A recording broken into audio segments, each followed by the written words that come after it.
Of course, as you know, we always like to give important little reminders on the show. Today is Wednesday. Father's Day is Sunday. So if my kids happen to be listening, you still got a few days to get those gifts together. You know what the old man means. But all kidding aside, not every dad can connect with their kids on Father's Day, or even every day for that matter. Some dads are in other parts of the country, some overseas, or perhaps separated from their child's mom. Well, this morning we want to share some other ways that parents are connecting in today's digital world. Join us this morning with tips for communicating when you're apart from your kids is author and keynote speaker Clint Arthur. And Clint, we appreciate you coming in this morning. My pleasure. It's important stuff we're talking about here because we were just discussing. You might be surprised at the number of kids who actually don't live with both mom and dad. 1 in 4 American kids does not live with both parents. And that creates a tremendous hole in their lives because all kids really want is to have the love of their parents and have both their parents in their home every day. So that's what happened with me a few years ago. My daughter became part of that and you statistic. did something pretty unique for her, and we see it here. You have the cover. You actually wrote a book for her, did a book for her, right? I wrote and illustrated this book, Daddy Loves You, for her because I wanted her to know on the nights when I was not with her that I still loved her anyway, and that I was always there no matter whether I was physically present or not. And unfortunately, in today's modern age, with people traveling for business or on military assignment overseas, there's plenty of reasons why parents can't be there every night.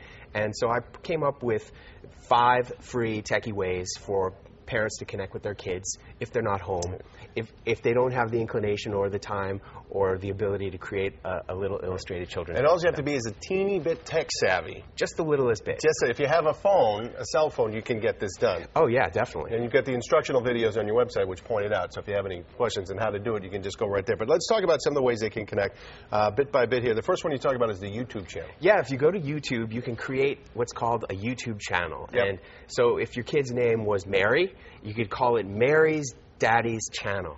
And you could make a whole bunch of instructional videos or tell stories or just share what's going on in your life in that custom YouTube channel just for your kid. You can make it private for them or you can make it public, whatever you prefer. And you could shoot these videos off your cell phone. I know I have a video camera on my iPhone. Yep. Or right off your laptop. Many laptops have a video camera. Upload it to YouTube. Bam, you have a custom channel just for your kid. And your child is there and get dad anytime he or she wants with a click of a mouse. Yeah, I mean, with time zones, you may be, like I was just in Shanghai, China on business.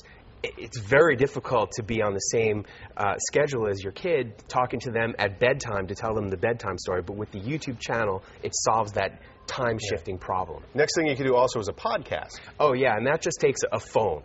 You can go to a site called freeconferencecalling.com. You get your own free conference call number.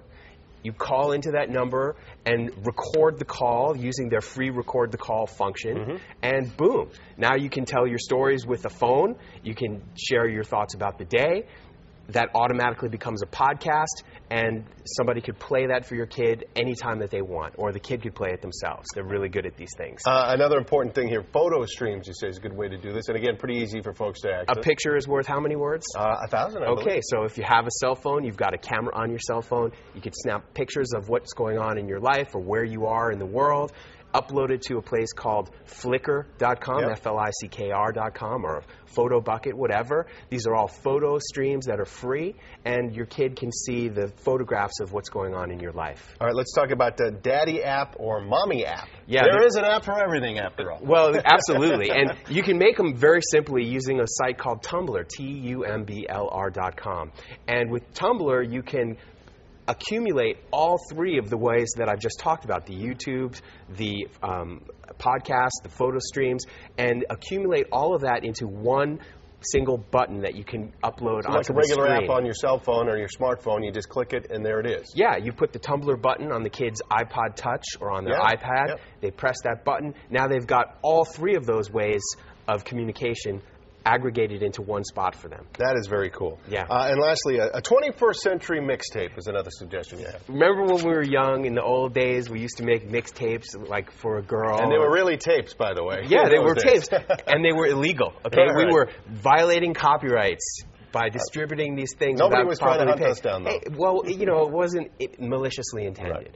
But remember the emotion that you got by listening to those tapes. You could recall the feelings in your life. So what I'm saying is make a playlist for your kid on iTunes and then gift them that playlist. So it's not exactly free. It costs 99 cents a song, but if you send them 8 songs, it's $7.92, and that would create a playlist to encompass all the emotions that you wanted to really convey about that point in your life or how you felt about the kid. Like I remember when I was ice skating with my dad and mom when I was little. If I could have had a playlist from Skyrink from when I was 8 years old, man, how awesome would that be? Yeah, and you know, it's just a little bit of work here. Dads who are not with their children all the time can actually probably have just as much of an impact, maybe more than dads who are there all the time and maybe don't have the same interest. If you create these things that will stand the test of time, like a YouTube channel is going to be there forever. Yeah. And it's such a great way to memorialize for all time the bedtime stories that you make up and tell your kid or whatever you want to communicate to them. Great technology out there. People just take advantage of it. And for more great tips and instructional videos from Clint on how you can do all this, you visit the website daddybook.com. The Daddy Book. Thedaddybook.com. Let's get that right. It's important. Thedaddybook.com. Check that out. You'll get some instructional videos, and Clint helps you do it, and it makes it as easy as 1, 2, 3. So there you go. Clint, thank you very much for coming in. My pleasure. Appreciate it.